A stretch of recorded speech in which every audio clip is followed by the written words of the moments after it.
On this 13th day of December, it's time for your money. And, well, we look at your money from different perspectives. This morning, of course, as we gear up and get ready for the Christmas celebration and time out, it becomes a time of the year. Everybody feels the need to spend that little extra. Sometimes, like some would put it, nikwambia mwili pole. After all, after a whole year, maybe you've been working and you feel there is that justification for you to spend that little more by, enjoying yourself, or there is also the pressure from the environment and from the season to buy gifts and to go out on holidays, and especially because we also have time out. So that's what we're going to be talking about, your finances during the festive season.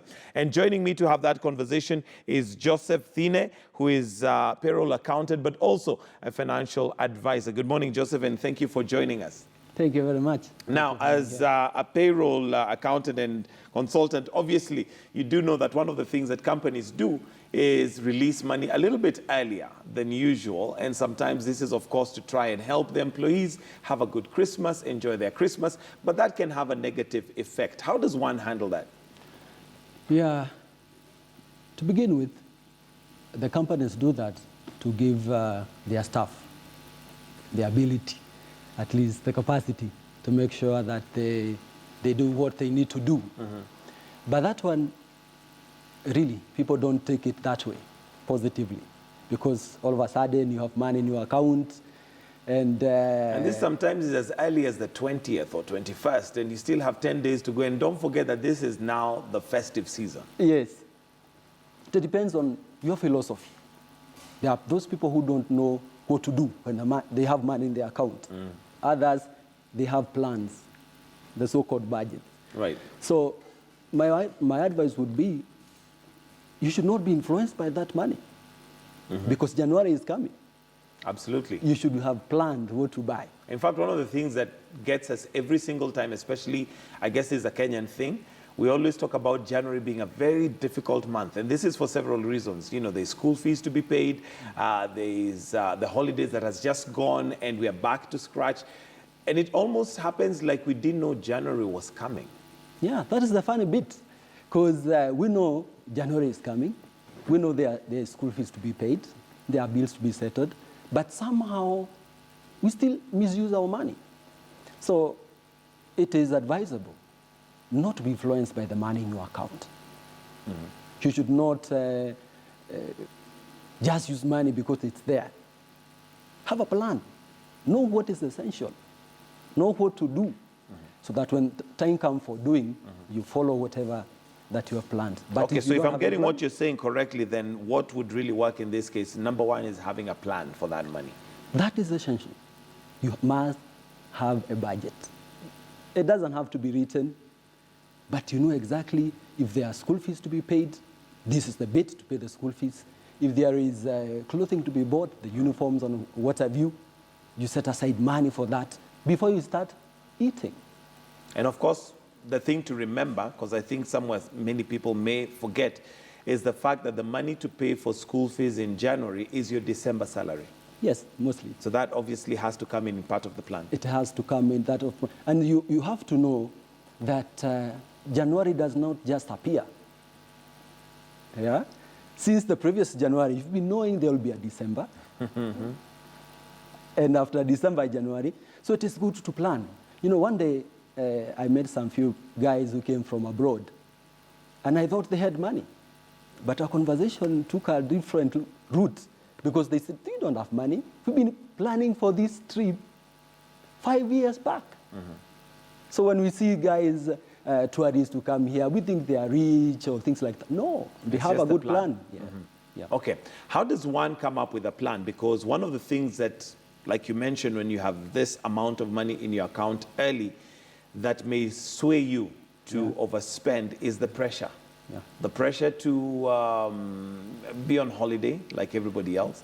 The pressure also brought about by the fact that you're not going to work. One thing I've discovered is when you're working, you spend less because you already have a way of doing things. Maybe you carry your packed lunch, but here you are with 2 weeks at home, and you're bored and there's money in the account. How does one come up with a plan and ensure that you follow the discipline?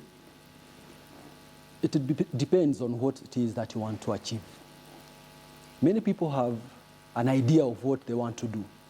But it is the discipline that is lacking. They know I should be at this particular stage in my financial life, but they do not have the discipline. You know, they say there is no gain if there is no pain. No pain, no gain. Yeah. You have to derail some satisfaction in order to get even more satisfaction. In What the they future. call delayed gratification. Yeah. So I would advise that let's stick to our plan. Let's have it to start with. You know, you might be talking about just having sticking to the plan, but do you have the plan to start with? And depending on what you earn, you have to make sure that you have something left for eventualities. You never know what will happen. There might come some emergencies. Sometimes there is something that you never foresaw. So it is not prudent to use everything that you've got. Okay.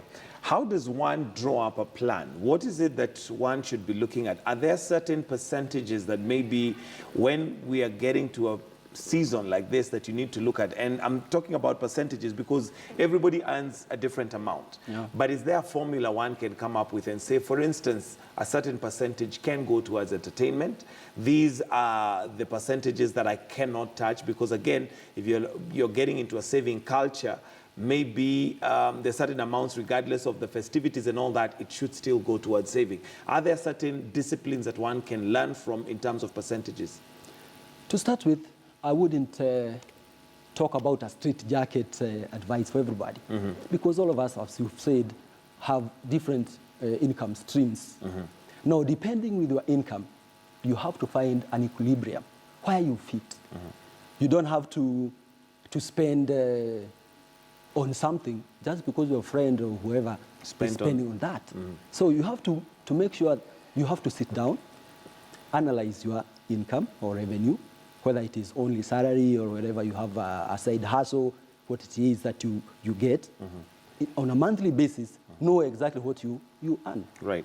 Once you know what you earn, number one, I would advise, get maybe a 10% or 50% saving. Before you think about 10 expenses. to 15%. 10 to 15%. And this is regardless of the season? Regardless, on a monthly basis. And that 15% set aside. That one, at the end of the January, not January, but December, you'll have that 15% multiplied by 11 or 12. Depending now on your revenue, that could be a huge or small amount. Once you get your savings fast, then you can start now talking about the essentials. What is it that you really need? Not what you want. And even for those things that you need, you don't have to buy them immediately or even or in a at supermarket or a particular cloth house if it's clothing. Because you have to make sure that whatever you are buying, it's the item you're buying. In many instances, what people buy is the item plus another bit of luxury. You'll be surprised that a Coke, the normal Coke, in a shop is maybe 25 shillings. If you go to a next door there for a hotel, it is 50 shillings. Same item? Same item. You have just walked 2 steps from a supermarket into a hotel, a restaurant, it is double. So what is it that these restaurant guys are selling? This is not only the Coke. They have added some bits that you don't need to buy. You don't have to buy that. Okay. So it's a decision which you can make. If you want to pay for the luxury and the service, fine. You can do that, but there are cheaper ways of doing it. There are cheaper ways of doing it. Okay. It's because always if you hear people, they will say, the money is not enough. Then money will always be enough if you know where equilibrium is. For a guy in Runda and a guy who is on the Islands, the equilibrium is different. So don't be pressurized to buy things that a guy in Runda is buying and you live in Islands. You'll have a lot of problems. Okay. So how does one ensure that that discipline is maintained? Because like I mentioned earlier, the pressure from colleagues, from friends, from, let me call it the season. Yes. The season just literally brings a lot of pressure with everybody buying. Yeah. And also we have shops that will put up signs of sale, Christmas sales and all that. So there's pressure from left, right and center. Yeah. I would start by our thinking, because that is key. What is it that you think about? Because a plan, really, it's thoughts put together, analyzed, condensed, and now you agree, this is the picture I want. That's what I'm calling a plan. A plan. So you must have in your mind the capacity to know exactly what it is that you need and what you want to be in the future. Because those are they are two different but very related things. Because there is no way you can spend everything today and still expect some money to spend in December. So it is a thinking process. And many times when we go to school, we are not taught about these things. But now I would advise, think through your expenses. Because once you get your thoughts right, you'll not be swayed by anybody. Because now the drive will be from inside, not from outside. And even if a guy wants to offer you a suit for half a price, but you had not budgeted for that, don't buy the suit. You don't need it. You don't need it. And I guess the way to look at it is that you're actually not making a saving, it's a spending. Yeah. Because at the end of the day, as much as it's half the price, the narrative they push is that you're saving 50%. But if you hadn't budgeted for that, whatever amount it is not a saving, it's a spend. It's a spend. You're going negative. I always say you better stay at zero other than going at negative. Yeah. Okay, let's look at debt recovery and how you can recover from debt, because what happens is that some, it may even be too late. They didn't plan for December, so they may end up spending more and begin January on a negative. And this, of course, becomes now a challenge almost throughout the year, because here you are taking advance maybe from the office, or here you are maybe taking a soft loan from a friend, a loan maybe from the SACCO to cover the deficit that you used in December. What's the most effective way of recovering from a debt? Once you have it. Once you have it? Yes, because the most easier way is not to have it is not to have the debts at all. Yeah. But now if you are there, you have to think through on what you have to cut. That's why I started by saying, no pain, no gain. You have to, so to speak, smoothen your life. There are excesses that some of us carry. You are buying a mandazi there that you don't need. You are buying some chewing gums from the matatus you don't need. Chewing gum is 10 shillings, isn't it? 10 shillings a day is 300. Maybe you are given 1,000 by your colleague as a soft loan. That in 3 months... You've already eaten 300 into it just by buying chewing gum. those things. So it is not the big things. As the good book says, it is not the big foxes that... The small foxes that spoil the vine. Yes. In fact, even in time is not lost in hours. It is lost in seconds. It is those small things, but when they add up, they can lift you from borrowing to being at par with whatever it is that you need. Yes. Okay, so we've still not addressed what's the best way of getting out of debt. Now that you're in debt, what's the best way of having that recovered? The best way, it's paying it. And how do you pay that? That's why I started by saying, look into your life. What is it that you're doing that is a baggage that you do not need? You might have a car. You don't need that car. You can sell it. And people start saying, oh, I need the car to come to work or things like that. But those from my perspective, they are just excuses. Because there are so many Kenyans who report to work, but they do not have their own cars. There are other means of going to work. So if you do not really need that car, sell it. If you do not need those suits, sell them. If you don't need that fancy phone, sell it. They're liabilities. Yes, they are. If your aim is to communicate, then why are you buying a 25,000 phone, maybe, for example, and you don't have the money? You can still communicate using the 10,000 phone, and you save 15,000. Correct. Yeah. Okay. That is the best way to... Let's look at another aspect that comes into play during this season, and it's holidays. How does one plan for a holiday effectively? Because the thing is, you'll find, especially right now, if you call up any hotel, it's what they'll call high season. Whether it is high or not, doesn't matter. The point is, once they say high season, it has a price tag attached to it. Yes. You plan early.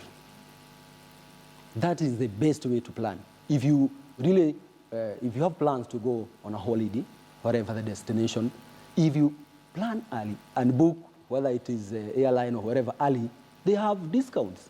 You'll enjoy the discounts. But you don't wake up in April, for example, you want to go to Mombasa. They will charge you even more. maybe double. Take advantage of the numbers. Of course. If you want to go somewhere, Zanzibar, you don't have to pay that week. You can plan early. When you plan early, you'll be able to get the discounts, and then your cost will come down, and then you'll be able to go there. And I have to say that it's important to go for a holiday. We work a lot. You have a lot of energies, others negative, others positive. It is good to have a rest. Even God himself, after working for 6 days, he rested. If he rested, who are we not to rest? Yeah. So it is good to plan for that one. Okay. Yeah. But then again, I think we have the same challenge of, I'll use the same example you used of the phone, where you end up buying 50,000 worth of a phone, yet all you want to do is communicate, and you can do that with a phone of 10,000. In terms of holidays, is there a way of saying or determining that maybe Mombasa is not the kind of holiday I can have? Maybe going up country and spending time with grandma is also a form of holiday. Yeah, it doesn't have to be the so-called best destinations. No, if your aim is to relax, have a good time with your family, it doesn't have to be Mombasa. It doesn't have to be Zanzibar. It doesn't have to be Seychelles. You can go to Marsabit, for example. You can go to Abadeas, for example. When the guys are trooping toward Masai Mara, you can go to Abosailo or somewhere else. You don't have always to follow the crowd. And you'll have the same satisfaction because it is the rest you need. If you go to Marsabit, still get the rest. And they say a change is as good as the rest. They do. Okay. Now, in terms of now planning our finances that come early, because that's another aspect that obviously many of us will face, because companies will, most of them will release money before the 25th. How do we go about budgeting that money and ensuring we don't overspend? Now, if you do not already have the budget, that is a sign that the chances of you using it is very high. So for now, it will be very difficult to change that, whatever it is that you've been doing. All of a sudden, you don't wake up and just change your life. But the money we have not paid, for example, and you have to determine that which you have to use and when to use it. Because the money is not yet in your account. So right now you cannot use it. So the excuse of saying that I was peer pressured, it's not there. It's not there. It's not there. So plan for it now. What do I mean by planning? Know the things that you need to buy. And you don't have and like to buy. you mentioned, essentials. There are those The things essentials. that must. I'm talking about For instance, essentials. rent you'll still have to pay if you're paying You will rent. have to pay. You can pay it now. School fees, you can pay it now. If it's the books, you have to buy, for those who have kids, buy early. You don't have to wait for January to go and flock, and the lines are, I don't know, from here to where, and then start complaining. Really, you saw that card. So you don't have to buy then, buy now. Even the uniforms now, they are a little bit cheaper because nobody is buying uniform now. They are buying gifts for Christmas and things like that. But if you go to buy uniform, they are cheaper now. You will have some savings.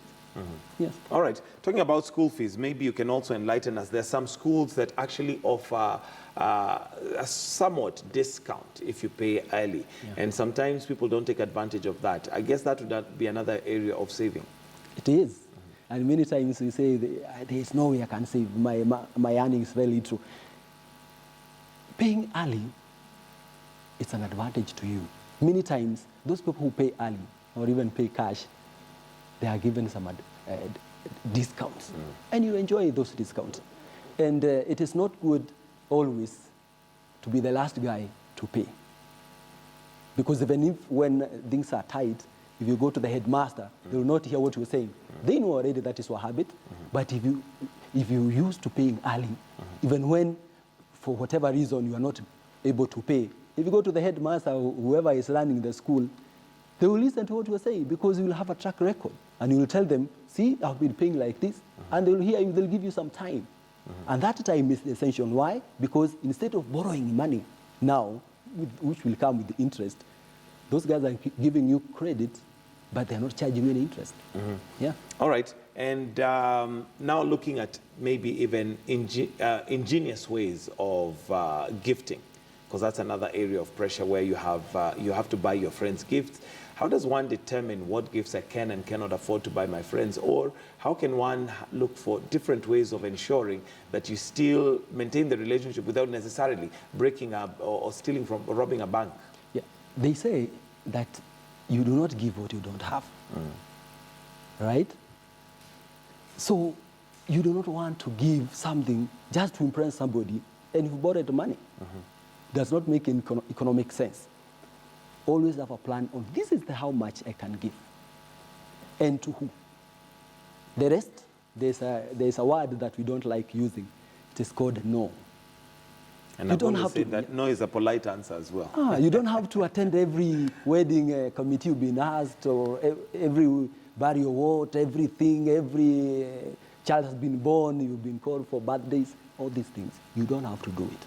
Know your income, know what, of course you have to be generous, but not generous with those things that you don't have. Generous, but you have to give your money. You know, people are so generous when they are not giving their money. You should not be generous with other people's money. It is your money. So if you don't have the money, you just say no, politely. Okay. Maybe next time. Yeah. Now, is saving determined by how much one earns? No.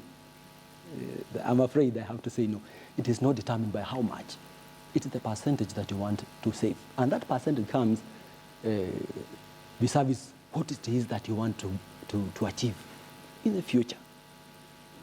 If you want to buy a land, maybe 2 million, really saving 100 a month will not help you on that. You hardly achieve that goal. You hardly achieve. It will take you forever. So saving is not determined and should not be determined by how much you want. I would go for the percentage, because the percentage, whether you're earning $1 million or whatever, the percentage is a good measure.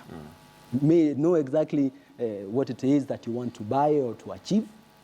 Try to figure out what percentage of my earning should go into that. But Joseph, practically speaking, somebody is earning 20,000, for example. Yes. You have rent to pay, you have accommodation, or rather you have transport to work, you have to eat and drink. There may be some little bit of entertainment there. How does one actually save from an amount like 20,000? Yeah, let me tell you something. I read somewhere that, and I'll give that as an example. If you're living in Kitengela, for example, you will find two people. One is earning 50,000, the other one 30,000. If you ask them what's the range of your expenses, the 50,000 will tell you 50,000. The 30,000 will tell you around 30,000. It's because that is what and they're both still alive. They are still alive. They're in the same town.